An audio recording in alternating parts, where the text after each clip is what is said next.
Well, welcome back to day 5 of the 30-day Bible reading challenge. We're in Exodus 19, so we'll jump right in. On the third new moon, after the people of Israel had gone out of the land of Egypt. So if you're interested in how that works, the preceding chapters in Exodus explain how they came out of Egypt.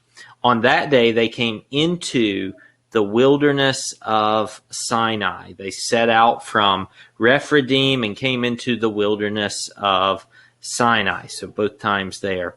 And they encamped in the wilderness. There Israel encamped before the mountain. This mountain's going to be significant because Moses is going to go up and meet the Lord on the mountain.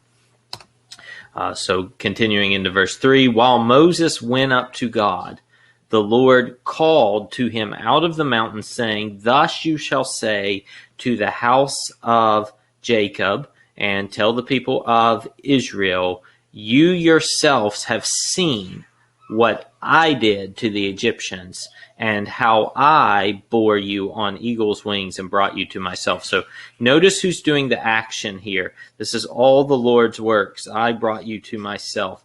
I did this to the Egyptians. And what we're going to see in just a minute is that the biblical pattern is that God always acts first, and then we are called to respond. Some people put it this way: there's always the indicative, what God has done, before there's the imperative, that is what God commands.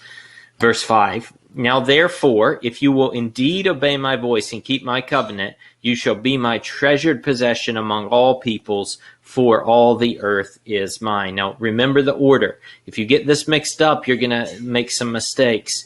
They did not earn the grace to be delivered from Egypt. That was given to them based on God's covenant faithfulness to Abraham, Isaac, and Jacob. So it was God's grace and his decision to show grace that initiated all of this. So now they are called to respond with obedience and keeping their end of the covenant.